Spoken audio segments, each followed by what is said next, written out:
नमोध्याय। जय हिंद।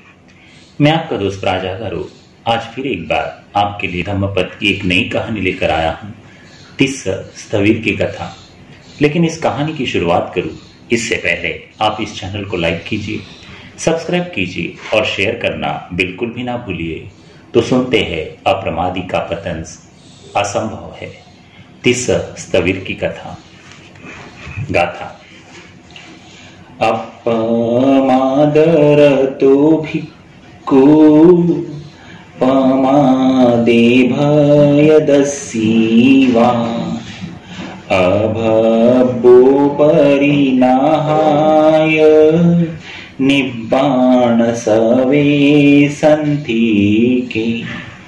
जो भिक्षु अप्रमादी है, प्रमाद से भयभीत होता है, उसका पतन नहीं होता, वह तो निर्वाण के निकट पहुंचा हुआ होता है। सुनते हैं तिस्स स्थविर की कथा। तिस्स नामक एक व्यक्ति स्थविर का जन्म श्रावस्ती के पास एक छोटे से नगर में हुआ था। जब वह बड़ा हुआ तब उसने प्रवज्ञा ग्रहण कर ली और भिक्षु जीवन जीने लगा। वह भोजन के लिए पास के गांव में जाता, भिक्षाटन में जो कुछ रुका सूखा मिल जाता उसे खा लेता और पुनः ध्यान साधना में लग जाता। वह बड़े बड़े आयोजनों में भी नहीं जाता था। अन्य भिक्षुगण इस भिक्षु के विषय में चर्चा किया करते थे कि इस भिक्षु ने घर छोड़ दिया है, पर उसका मोह अभी भी समाप्त नहीं हुआ है। वह हमेशा अपने सगे संबंधियों से ही दान लेता है। भिक्षुओं ने इस विषय में शास्ता से शिकायत की। तब शास्ता ने तिस्स को बुलाकर पूछा, मुझे शिकायत मिली है कि तुम अपने सगे संबंधियों के यहाँ आते जाते हो, क्या यह सही है? तिस्स ने शास्ता को प्रणाम किया और स्पष्ट किया कि भगवान, यह सच है कि मैं बार बार अपने ही गांव जाता हूँ, लेकिन मैं ऐसा सिर्फ इसलिए करता हूँ कि भिक्षा मिल जाए।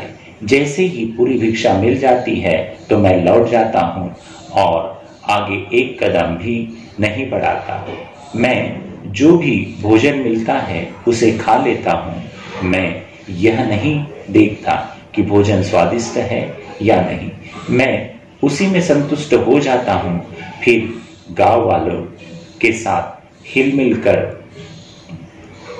क्यों विचरूंगा? शास्ता ने भिक्षुओं के सम्मुख तिस्स की प्रशंसा की और कहा कि भिक्षुओं को तिस्स के सम्मान में तिस्स का सम्मान होना चाहिए। अपनी आवश्यकता के मुताबिक ही जीवन चलाना चाहिए।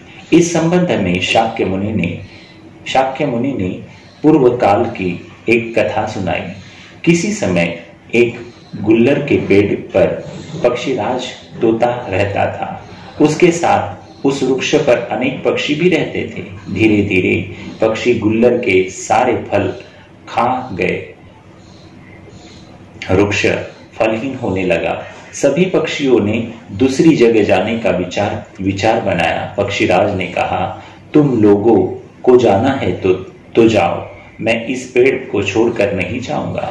जो कुछ भी बचे कुचे फल है उन्हें ही खाकर अपना जीवन चला लूंगा। चाहे जो भी हो, मैं यही रहूंगा। पर सभी पक्षी चले गए, पर वह तोता वहीं रुक गया। तब इंद्र और उसकी पत्नी सुजाता ने उसकी परीक्षा लेनी चाहिए। पेड़ को इस प्रकार हिलाया कि मानो वह गिर रहा हो। ऐसे तूफान भेजा जैसे आज झपट्टा मार रहा हो। फिर भी वह तोता कहीं नहीं गया। तब इंद्र और सुजाता ने उससे पूछा कि यह पेड़ छोड़कर क्यों नहीं गया? उसने जवाब दिया कि उस पेड़ के साथ उसकी कृतज्ञता का भाव जुड़ा है, अतः वह उसे छोड़कर नहीं जा सकता।